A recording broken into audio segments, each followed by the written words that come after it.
Hey everyone, today we have a really cool video, at least I think so. I'm in Bethlehem, Pennsylvania, outside the Bethlehem Visitor Center at Steel Stacks. And as you've already seen, there are a lot of old factory buildings here in Bethlehem. This is from the old Bethlehem Steel plant. And we are gonna get the chance to, first I'm gonna go into the Visitor Center, but then we're gonna get to walk up and along the rail lines that used to bring supplies back and forth between different ends of the steel factory. So we're gonna get to look into the defunct steel factory, look down, see all the inner workings that are still there, travel probably, I would say it's maybe about a half a mile, maybe it's only a quarter of a mile. But from one end of the factory to the other, I actually parked on the other end, so I've already done the walk once, and then we're gonna do it together on video. And then after here, I'm going to head to see a Lehigh Valley Iron Pigs minor league baseball game, but I figured instead of just doing a complete baseball video, this would have a little history first, and then we will do the baseball afterwards.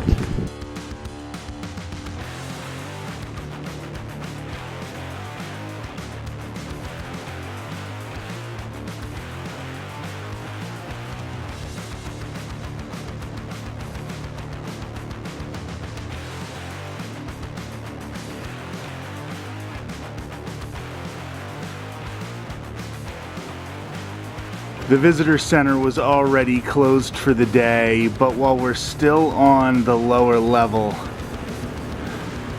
I just thought I would show you a little bit of the structure. But we are gonna climb up, get up in the air a little bit, and I'm gonna show you this really cool walkway that we're gonna get to experience. Gonna see a lot of history here.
So in preserving this structure, they also put some small gardens in here which are maintained by a couple local organizations. I'll give them credit a little later in the video.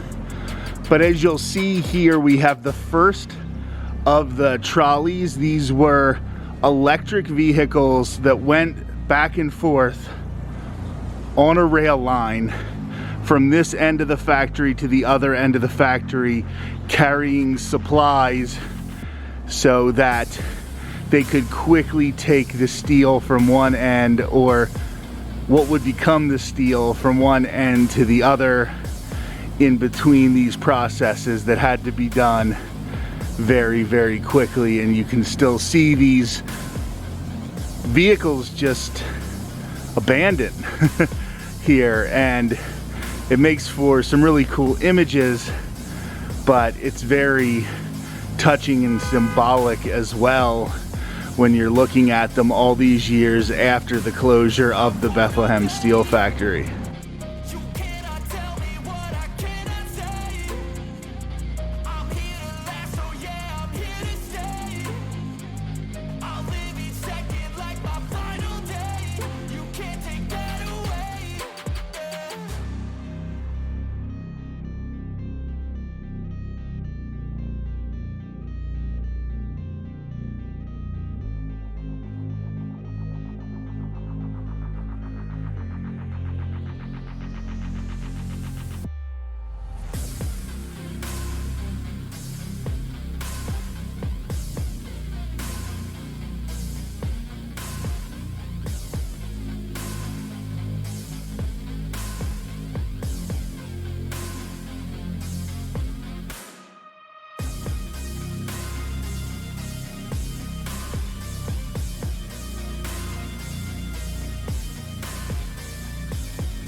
Directly below where I am standing, iron ore, coke, and limestone were loaded into bins and then moved up the side here into the blast furnace. This is really the center of the whole operation, where the steel was really produced and where a lot of the quick thinking, the quick actions a lot of the danger was occurring right here in the middle of the factory, and you just think about day after day, year after year, decade after decade, all of the raw materials that were shuttled up the side of this huge blast furnace, and how hot it must have been here, even in the winter, how just what the conditions must have been like for all of those working here at Bethlehem Steel. It must have been awe-inspiring, but also horrific at the same time.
it was so important that they included that piece about the labor strife that happened. Like we mentioned earlier, like these were brutal conditions that these people were working under day after day after day.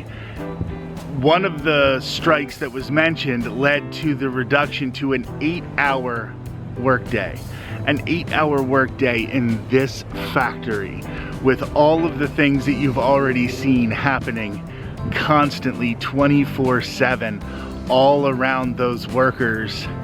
And they were doing that for probably 16, 14, 12 hours a day, all times of the day, in the middle of the night. Like they said, 24/7 this place was in operation. So the working conditions were awful. I also like that they showed pictures of the strikers flipping over cars, flipping over cop cars, because one thing that history does tell us is the people in power do not often give up power just because you ask. Sometimes you have to force it. Sometimes the working people have to force that change. And sometimes, yep, violence does become part of that. But eventually the conditions got better and the conditions continued to get better. Just think, when you were working all of those hours as an immigrant, you had no other option. You couldn't go to Lehigh University just over the hill. Like, you couldn't get in there. There was no way. You probably didn't know how to read the language. They had to have the job postings listed in multiple languages. So you were left with nothing. You had no recourse to fight back. You needed money, and this was probably the only place you could get it in the area. So it came with coming together and joining with your fellow workers to force management to do the right thing. Management's never going to do the right thing unless they are forced to do it. And those heroes who risked everything, jail, being killed, just losing their job even, was a big enough risk because their families could have starved.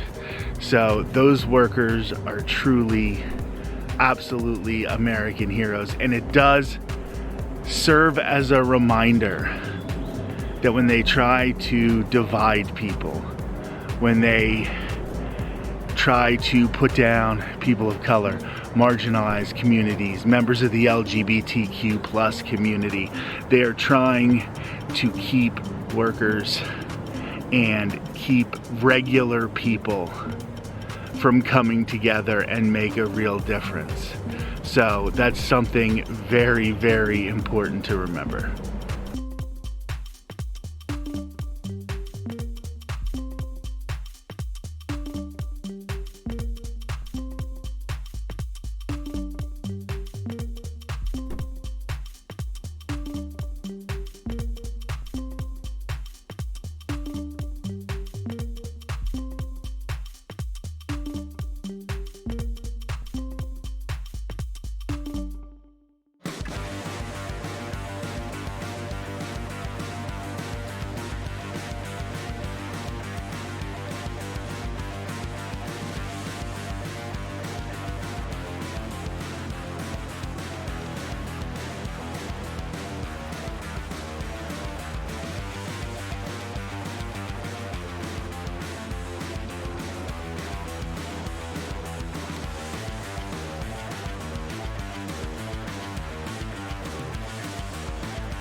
So here it mentions that around 1917, Bethlehem Steel formed 2 baseball leagues.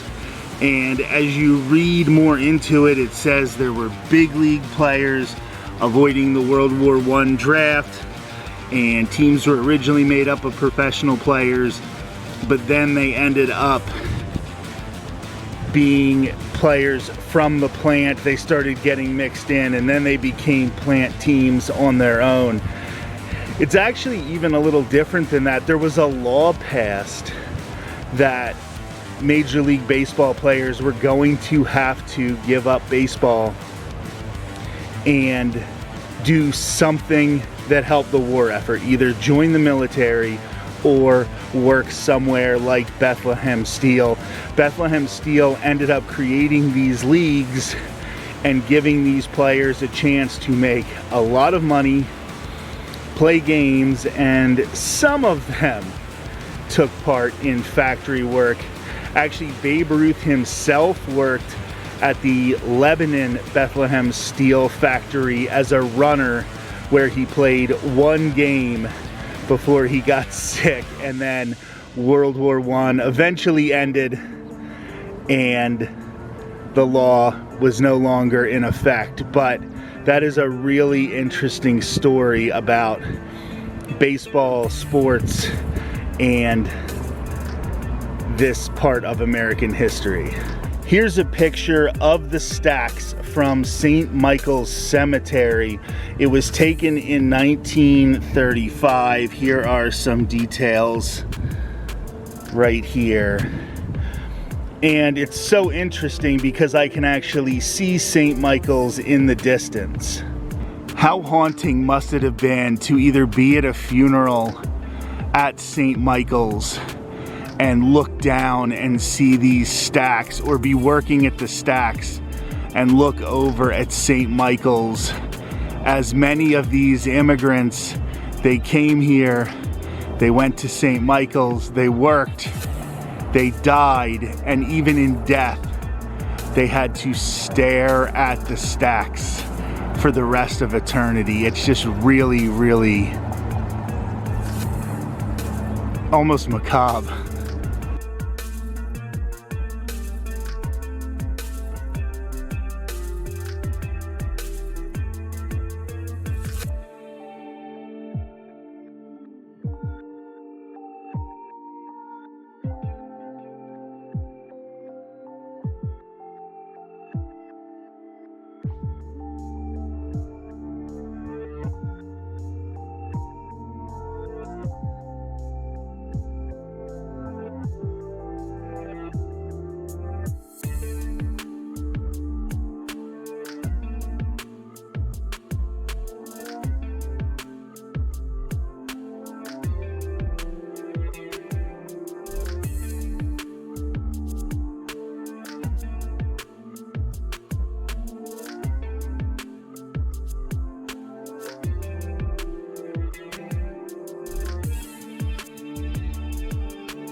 So steel from this factory went to making the Golden Gate Bridge in San Francisco. Here we have the USS Missouri and the Chrysler Building in New York City. One of the great things about the location of Bethlehem is, while it's in Pennsylvania and you don't necessarily think of Pennsylvania being close to New York City because you think of New Jersey bordering New York City, but Bethlehem is not very far from New York. I actually had an uncle who lived in Bethlehem and commuted to his job every day in New York City. So it is not something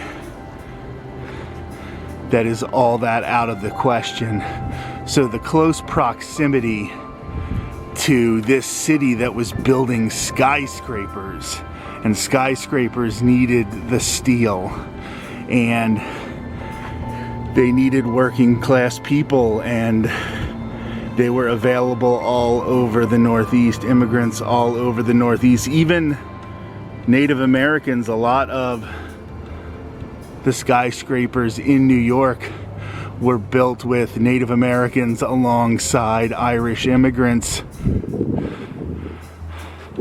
And of course, plenty of Irish, Polish, Eastern European, and then later Mexican, Puerto Rican immigrants working here at Bethlehem Steel.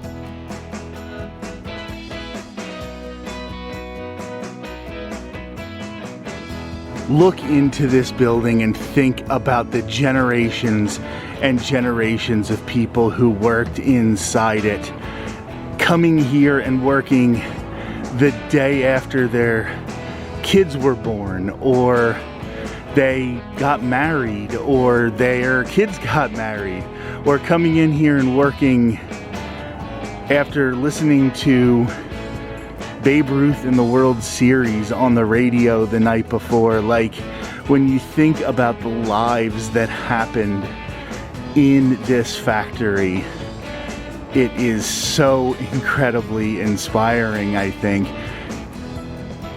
I hate to think of each individual story being lost, and I know that so many of them are, because we end up lumping them all in together.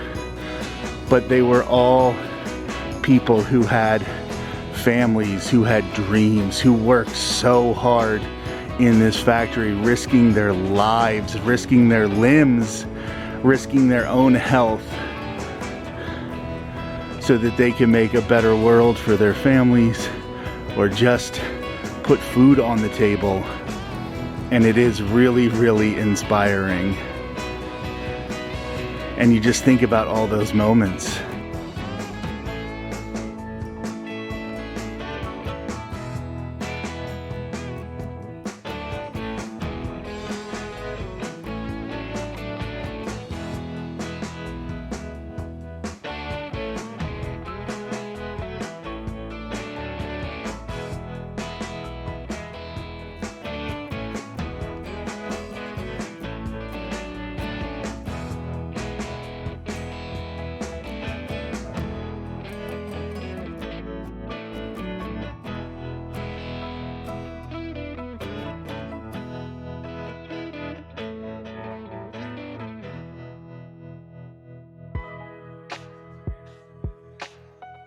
I really didn't anticipate having to break this vlog into 2 videos, but there was just so much to see at the site of the Bethlehem Steel factory. So I am going to continue my tour of the old Bethlehem Steel factory tomorrow in vlog number 2. And then after we're done with the factory, we're gonna head to a Lehigh Valley Iron Pigs baseball game, catch some baseball and history as I continue to bring you new types of vlogs on the travel channel since I moved back to the Northeast. Do me a favor, like, comment, and subscribe, and I'll talk to you tomorrow.